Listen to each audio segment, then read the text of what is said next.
feel when I'm looking at women's bikini, women's wellness, women's figure, uh, women's physique, men's classic physique, and men's physique? Those that place is jam packed with people to see those classes. By the time they get to men's bodybuilding, it's crickets. That's But all I'm saying. then, but then again, it comes down to a question of how the show is managed. Yeah, Because yeah, you have some shows where the night show will go on for hours and hours and hours and hours. Now your die-hard bodybuilding fan is probably going to wait all those hours and hours and hours. But the most people who will go to this, they're families of the competitors. They're the kids of the competitors, and your average everyday person is not going to sit there for 7 fucking hours. They're Yes, not. you're right. So that's why you have to go. So that's why I'm going to respectfully disagree with you, Keith. I don't necessarily think it's a question of draw. I think it's a question of show management. If you've got a show that is so well managed, like the one that you're talking about, like bam, right at that point, we end this, start the pros, get them done, out of the way. Or other shows that I've been to that are so well managed that they don't mess around with this, Then why and not the put show men's is over at bodybuilding a on first? certain time. If well, they're like paying the men, if they're paying the men the biggest purse, then why not put men's bodybuilding on first? that's Again, like I said, again, show well management. management. And here Yeah. like this, I when I watched the Legion, not the Legion, the Vancouver Isle show. They did the amateurs first before they did the pros. So to me, you really most people come, especially unless you're someone who's there to support, who's your friend or family member. But most people want to watch the pros because that's the ones that really bring the house in. You support the amateurs, but you really want to watch the big boys. You want to watch the top of the top. Well, in my opinion, I think it's the opposite. I think they do these pro am shows because when I looked in the audience yesterday, because it was three pro classes, physique, well actually, women's physique, masters. I would have to look at the schedule, classic and pro bodybuilding. I think men's physique, but the most people that were in the audience were there because the NPC show was yesterday, and I think they had three or four master pro classes. But everybody's there. All these family and friends are there to see these amateurs compete. That's why I think they start doing these pro am shows. I mean, that's why Tim Gardner started doing them. If you ever look at Tim Gardner's show, and I've been to a lot of these shows, these pro am shows, there's so many. Keaton, open the door for mommy. Keaton, open the door. It's so many people there. Open the door. It's so many. Open the door. That door. There's so many. Open it. You want to go open the door? Go ahead, open the door. We hold it. Kid, if you can hear this, open the door. Open the door for Daddy. So Wait a minute. I got so- a comment so- here. I got a comment right here. Raheem says, "Why we just drink can shop for a TV streaming deals? I mean, WWE Raw is going to do to Netflix in 2020 in 2025. Well, that's the thing is WWE is they're now they're not it's not WWE more much is because they're under a new company and that's TKO. They're the ones who are controlling more stuff now because WWE only has that's Titan Sports 41% of the interest, and while the other person has 51.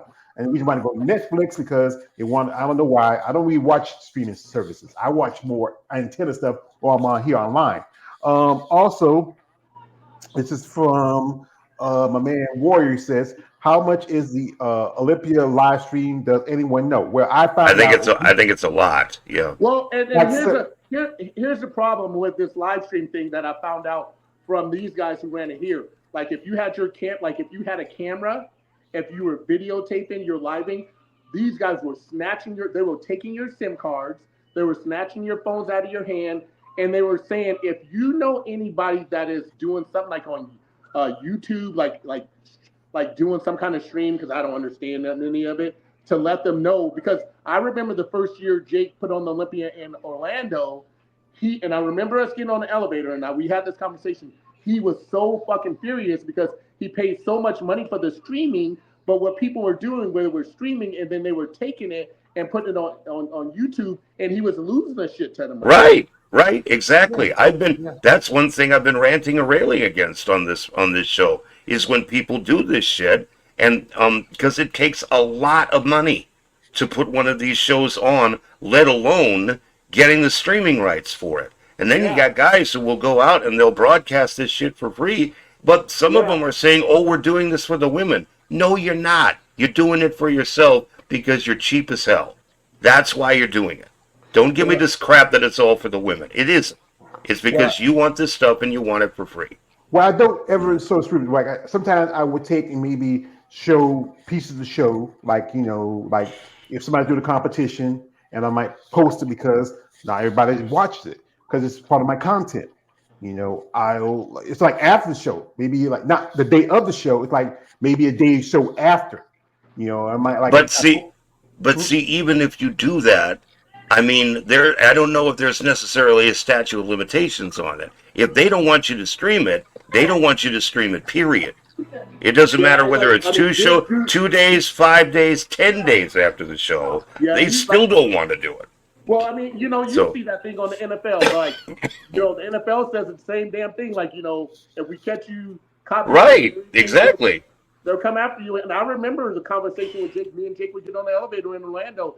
And he was extremely frustrated at how much money he spent and how people were bootlegging his shit, and he was pissed.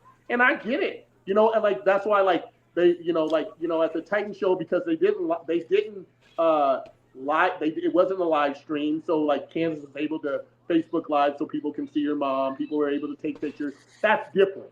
But when they're spending all this money, and this show here was a production like Wings of Strange Productions and like. The Arnold production, and like I get it, but it was such a small venue that they could see everybody. So I watched the security guy go up and snatch several people's phones out of their hands and cameras out of their hands. But then it's like, why do you? It's like this has always killed me when some of these shows, like what's the guy's name who produced the Titan show, the one that you said it's got like some. Yeah, see, he puts out Muscle Contest. You go and look at their promotional material. They say no audio or video equipment allowed. Any such equipment will be seized. And such like that. But then they let the fucking cell phones in. Yeah. Why? What sense does that make? You can stream a fucking show from your cell phone. Yeah, why are you even letting this stuff in? If you want to restrict it, put a fucking signal jammer in there. That'll shut down anybody trying to stream out of the actual room in which it's in. They've got these. They can use that. Or you do this, when you before the show, you tell people if you got a cell phone, leave your cell phone at home. Because they used to do this while you talk at strip clubs. You couldn't bring your cell phone in because you might be taking pictures of the girls or something like that, and some of the girls don't like that. Yeah, but then you got the hassle. Like if they tried to round up all the cell phones at the very beginning of the show, you got to divide that out. You got to put them in right places so that things won't get lost or mixed up. I mean, it's just for me. Don't come up with these, quite frankly, out of date solutions for modern technology. Like saying, oh, we're just going to go up and down. It's like put a signal jammer in the room. You solve the problem right there. Nobody can broadcast except you. And again, my biggest thing is like what we've been talking about all year is simply, as a promoter, and Tina's here to witness because she's got back in the room, is when you look at a promoter and she's a women's pro bodybuilder, it's like, hey, when are you going to bring women's pro bodybuilding? And they're like, hey, when somebody pays us the money, it's like, I said, get rid of all the bikini and well, she knows better than that. They're not going to get rid of that's the TNA. Bikini and add us. They're not going to get rid of TNA. They're not going to get rid of the Tits division. They're not. Yeah, they're not getting rid of that. And then you got to remember, they got right now the prize money for Wellness was like $4,000 in first place because Wolfpack is sponsoring. I tried to tell them. And you like the thing is, it's about what sells. And we said earlier, the men's division, they're always going to get attention because it's the first division that started it all. They're always going to get the attention, even though you may not be the last. But you can think about it, the promoters will still put money behind it because it's the first division. It's the grandfather division. If it wasn't for that, you wouldn't have women's bodybuilding. You wouldn't have all the other divisions from it, with the exception of bikini, which was kind of brought in. I always say bikini, was in no offense to bikini competitors, it's more of an invasive species that's here, but it's already here already, so there's nothing much you can do about it. So, and that's the same thing with wellness. It's brought in. It hadn't evolved like, women's bodybuilding and fitness and figure and even physique. Those divisions grew from the sport, while the other two were brought in because they wanted something soft, something more feminine. Because figure was getting to the point where if you look now, the girl who just competed at the Legion show, she took third again. She was figure. I don't know if she could still go do figure at the Olympics. She might as well because that's a qualification. She can try next year and try to get qualification in physique. But it's just they just don't sit down and set the rules and say, hey, we're sticking with the criteria. And and the ones that I wish you guys could have. I wish you guys could have heard the thing that Isabel and Bob put on today was absolutely amazing about women's physique. It was. What was it they said? If you go to her reels, it wasn't. It was. I guess Tina said it wasn't on today. But if you go to her reels and listen to her and Bob, because it's like them above each other talking about it, it's amazing to listen to what they're saying because it's the same thing we're talking about. But again, at the exact same time, it's one of those things where I didn't realize Bob Cigarillo was the one who created women's physique. And he's not. Yeah, he isn't. No, Betty Pariso came up with a suggestion. Betty Pariso came up with a suggestion 2 years before he did. No, he did not. He wrote the rules. He wrote the rules. Absolutely, 100%. Yeah. Well, yeah, but he worked with Betty Pariso, but she originally came up with the idea 2 years before he decided to write those rules. And she submitted. I got the letter from her that she said that she submitted it to the IFBB for it. So yeah, the two of them worked together. He set it up, but he's not the one who came up with it. Then why is he getting all the credit? Why is he the one with his name on it? She's not the one with her name on it. I know. He came up with the criteria. He came up with everything. 100%. That was his idea that he told her. She submitted it. He came up with the shit. That's how that worked. That's all Bob Cigarillo. If it wasn't for him, and you can argue this with me all you want, but if it wasn't for him, it wouldn't be there. I'm not saying he wasn't involved. I'm saying he didn't get to it first. His idea. What I'm saying is you're wrong. It was definitely Bob. Definitely, 100%. I'm just saying I didn't know. I didn't know at all. Okay. I didn't know that, because when Isabel kept saying that, like, you created this category, and I'm like, he did? Because I knew it was coming because Chris Bongiovanni a long time ago had said after the whole thing, remember we talked about this, guys, when that whole thing came on MSNBC with what's her name? The Dave Palumbo's ex-girlfriend, Colette. Colette Nelson. Yeah, Nelson and all those girls talking about how they had to record their voice and how they felt that they were getting exposed in women's bodybuilding because they weren't making as much money and all the drugs and things they had to take in order to compete, but weren't making nearly as much money. Chris Bongiovanni told me, quote unquote, women's bodybuilding is coming to an end because it pissed off Jim Mannion. And so remember, it just disappeared. And then all of a sudden, she said there's a new category called women's physique. And again, the I don't really care who created or whatever the case may be. The whole content of the conversation, if you go to the real was, it went from being this feminine look to this hard look and being think about it, guys. The women's physique girls are in better shape than the women's bodybuilding girls. How is that? And we understand that. She's like, they don't carry as much muscle. I get that. But again, at the end of the day, when Sandy Williamson says, we're not in Georgia, you've seen the video I sent you, we're not going to have castrations in the glutes and blah, blah, blah, blah, blah, this, that, and other. And that's all you see on these girls and things like that. It's like, what? And like Bob Cigarillo says, and you guys got to both go, promise me you got to go look at it, because it simply says this. Bob says, and he has a great point, give them a piece of paper and make them check the boxes, because this is a judging thing. And we've been talking about this. All three of us have been talking about this a long time. This is a judging thing. This is not an athlete's thing. This is not our thing. It's a judging problem. Right. Gentlemen, what I did was, while y'all was sitting talking, I went and I found that reel. It's on Isabel's IG. It's the conversation with her and Bob Cigarillo. I'm going to pull it up here, and I'm going to play it for y'all so we can It's great. Also it's put into. Here we go.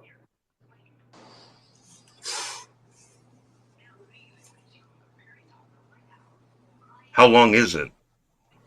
I don't know. It may not be too long. I hope not. Let me see if I can speed it up a It's little great bit. though. Hello, hello, hello. Let me see if I can. Can I? Uh, It was basically talking about a girl who was bitching about all the drugs that the girls in women's physique are using, and Bob, it can was you send unhealthy me and a all about request? Let me see if I can. There's a way I can maybe speed up a little bit. I think there's supposed to be a way where I can speed it up some.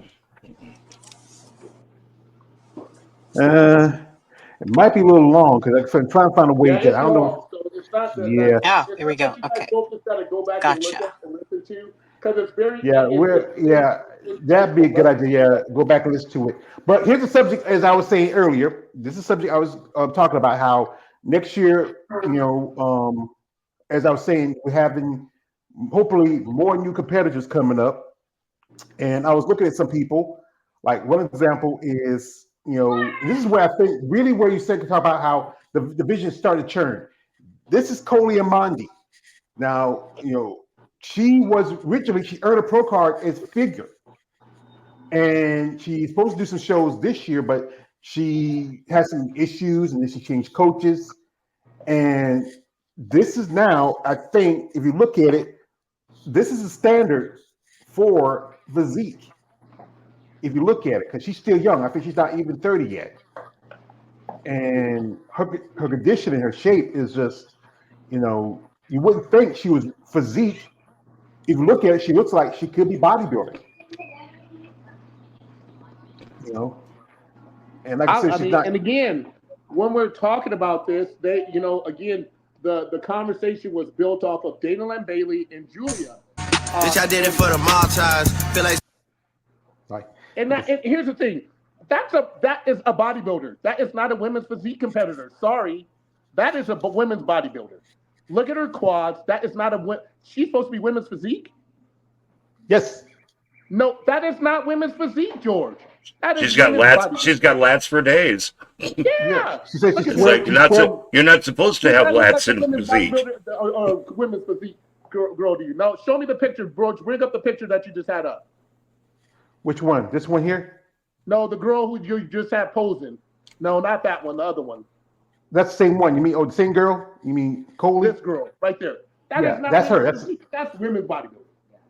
That is not women's physique. And again, Bob Cigarillo kept saying, the problem is the judging. He's right. That's the problem. He's right. And he They're said not- they should have what did he say, baby? He says the last thing they should be judging is conditioning, right? Well, what did he say? Aesthetics is number one. And aesthetics, Symmetry is two. aesthetics is number one. Symmetry is two. Muscle thickness is Muscle is three. And then there was muscle separation. Muscle separation four. And then conditioning. But that's not how the judges are judging it. So when you get these girls who are looking at like these girls you're pulling up, George, they're chasing after. They don't know what they're chasing after. You know what I'm saying? Yeah, because they just right simply here, have not. That right there is women's bodybuilding. That is not women's physique. Look at this. Yeah, that's girl. Big Jane. She was at the Titan show. That's Big Jane. She was at the same show that Tina. This is Big Jane. This is the girl that same show with you, and that's women's bodybuilding. And Right. she's not too far different from Coley. Oh, really? And then another person I'm about to bring up Was that the here girl that was is fit? Zama Benta. Was that the girl? No, that was she fit? was. No, that was Marilyn Yee. That Zama, I think Big Jane was like about 10th or 9th. And then you look at an example like this, like Zama Benta, who's number 3, right behind Natalia. She did both Texas and Tampa. And This girl did Tina's show? No, this is Zama. She did Texas and Tampa. And Big Jane is the one who did the show with her. yeah, Okay. yeah. And you look at her, this is number 3 in women's physique at the Olympia. Oh, really? Yeah, number 3. Wow. And she, like I said again, her physique is just crazy. I mean, it's that video I have right here where she's walking at Tampa. I'm gonna see if I can find it. And you see, it's here.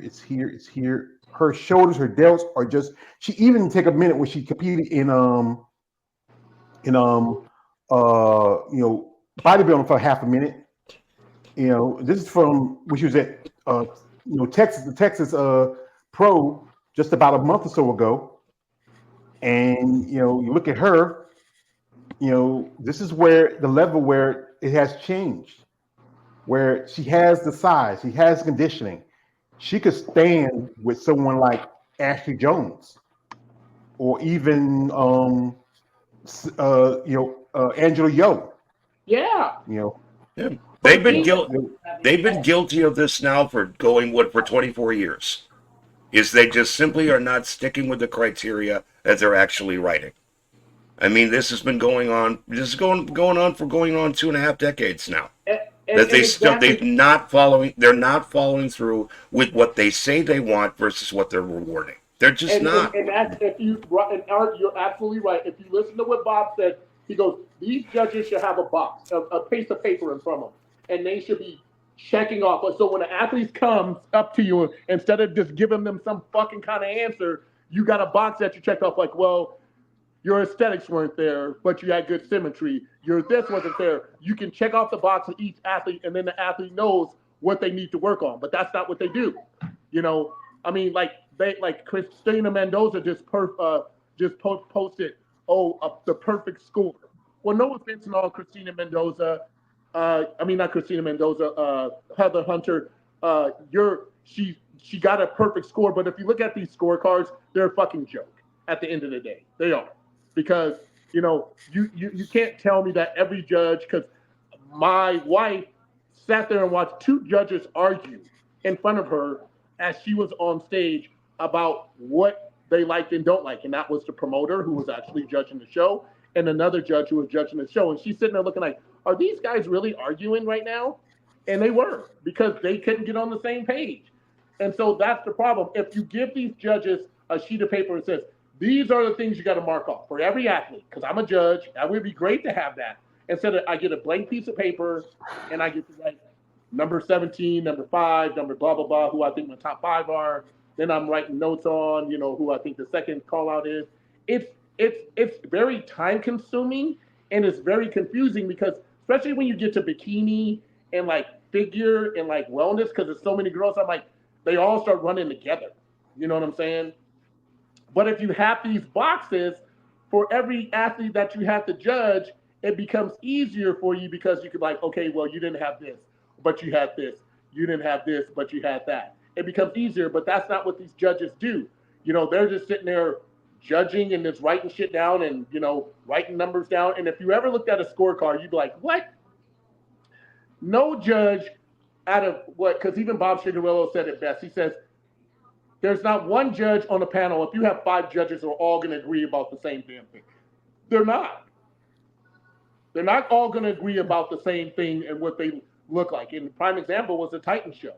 Because, it's like Steve Weinberger said on one of these deals, YouTubes, he says, you have to be, I know people who sit there and watch the show on live stream and this, that, and other, but you actually have to be there to actually see what these athletes look like. Well, no offense and all, I've been at these shows, and I'm sitting there and I call bullshit, because I'm sitting there like, there's certain, it's just like they were talking about the guy I've always talking about, Samson Dua. Samson has the aesthetics, the flowy body, his conditioning, like Bob Cigarillo said, the only thing he was lacking was conditioning. He says, but when you're looking at an overall bodybuilder, he is what you want to see versus what they're judging for, where you could looking at like a Hadi Kupa or Derek Langford, who's his current champion, and their conditioning's there, but they lack other things. It's just like they were talking about Kai and Phil. when Phil would always, or Kai would always beat Phil at the Arnold, but never could beat him at the Olympia because he could never get his peak right at the Olympia that he did at the Arnold. And sometimes it was a mental deal with Kai, because Phil got in his head at the Olympia, so he threw him off. So it's all these entities that go into effect when it comes to judging these athletes. But when it comes to like Bob and this reel that you guys need to watch, when they're talking about women's physique in particular, the judges are doing a very bad job in sending the wrong message out to what women's physique, whether it was Bev or Bob or whoever created this thing, are sending the wrong message of what women's physique is supposed to be. Right? Isn't that what he said? Yeah, he said, that's the thing. It's just they don't. He said the criteria which I have for this category is not what they're following. They're not. They're not. They're absolutely not. I got a comment from War 2000. He says this. He says, "Speak your truth, Tina. Always glad to hear your opinion." Also, this is from Warrior 2000. He says, "Sarah Vilgus took things to the extreme the day she won the Olympia in 2020 up till now. The hard striated glutes and conditioning." Yeah. And again, Warrior, he's not a fan of her. He says, "Isabel Terrell, Fit Rock Star, still airs on Wings of Strength because I haven't seen it back for a long time." Well, the Wings of Strength have their own, the Olympia channel. You can, you want to watch the old episodes of Olympia, you can watch that on Wings of Strength. I don't know if she's with Wings of Strength anymore. We were talking about that yesterday. She was there in her shiny outfits and her high heel boots the last couple of days. Right, but I don't know if they know if she's with. Is Isabel still with Wings of Strength? Not that I know. Yeah, Tina said she has seen her on there for a while, so I don't know if she's. Yeah, because they do the old thing now that the Olympia, now to Jake owns the Olympia, have the Olympia channel. They do the old stuff. Sometimes they have little live streams every so often in interviews, but she's not there because usually it'd be Alex or be Wendy Fatina. Because Wendy Fatina was there. She was doing the commentary of the night show. At one point, she kind of was talking to somebody and they had to mute them. So, and that was crazy. You're doing, this is the thing is, you're doing a professional show. You're there doing it live. You talk to somebody, I don't know, and then they're talking about stuff that I'm listening to them and say, wow, they could have got somebody better to do this job. I mean, they could have found somebody. I mean, shout out to my man, Rahiam says, this conversation is on fire. Thank you, brother. It says also, he said, you meant on fire. Yeah, I got you. But yeah, cause I want to post some pictures. How this is from my man Roy. As you know, he has his own IG and YouTube. He also posts stuff where he posts some pictures. Like if you look at some of these women now, how right here, this is a good example here. Like if you look at this is a picture from Sarah from last year's Olympia, and you have here Angela from the Rising Phoenix. Other than maybe the size, is not much different. Well, but bear in mind, you're going to a page. I mean, even right there, it's in the title, WBB Edits. Yeah, he does quite a bit of editing. So are those actually the original pictures that are put side by side, or has there been tweaking going on? Well, if the original pictures, I can I might give him benefit of doubt, but yeah, you could some ways you are getting that close look association. I've even posted that. Y'all seen that I posted where I took pictures, and I still got some. I'm gonna pull those up where I took pictures and I made comparisons. Where let me pull them up real quick. Well, yeah, it's like if you go look back in history when they originally created this. I mean, you had the likes of Jillian Reveille and others who were being rewarded with the top spots for this division because it was supposed to be, and figure was very different back then. Between it. But then, just from my perspective of it, then the New York Pro happened with Juliana Malacarne. And she came in with a whole lot of muscle, way more muscle than Jillian or anybody else. And she got the top spot. And people were asking the question then. They were saying, wait a second, you said you don't want all this. So why is Juliana getting the top spot Well, and such like that? I remember talking to her, and she literally said she had to stop training. She Right, literally had to stop training to stop putting on muscle for like right. a long time in order to compete in women's physique. They just it's like the phrase the left hand doesn't know what the right hand's doing. Yep. It's like you You're have absolutely right. you have the higher ups saying that they want one thing, and those are in the criteria lists that they're still over there. They're still over on NBC News Online as to what they supposedly want for these divisions. But then the judges who are rewarding in some cases the polar opposite. And again, this has been going on. This has been going on now for 24 years. Yep. Ever since the 1999 Miss Olympia in the 2000s, when supposedly they were wanting changes. It's like, okay, well then, why are you rewarding the people who shouldn't be getting this based on the criteria and based on the reforms that you guys say that you want? Why is this happening? So it's Again, like I said, you guys will find it very intriguing to listen to Bob Chigarillo. And this is the guy who is the MC for all the biggest shows in the country, who sit there and says, which I was surprised at him calling out the judges, sitting there saying, this is on the judges. It's not on the athletes. It's not on anybody. It's on the judges who are making these bad decisions and not being consistent on what they say the class should really be about. And he's talking about women's figure. He's talking about women's physique. He's not talking about women's bodybuilding, because women's bodybuilding is just like, and even to a certain extent, when they got rid of women's bodybuilding, what did they say that was a problem with women's bodybuilding? It was too extreme. It was too extreme and not appealing to. And if you listen to what they're saying, like when you listen to Isabella and what Bob's saying, they're saying like it's so unobtainable that our sport is not a mainstream sport for that very reason, because the looks are so unobtainable that it's not appealing to most people. Well, yeah, it's like you trace the history of this. You go from 1985 to the Miss Olympia with a sold out crowd at the Felt Forum in Chicago, and it's like there are no other women's divisions other than female bodybuilding at this time, and there's no Olympia weekend either. The men's and women's Olympias were held totally separate from each other. I mean, that was like it's still a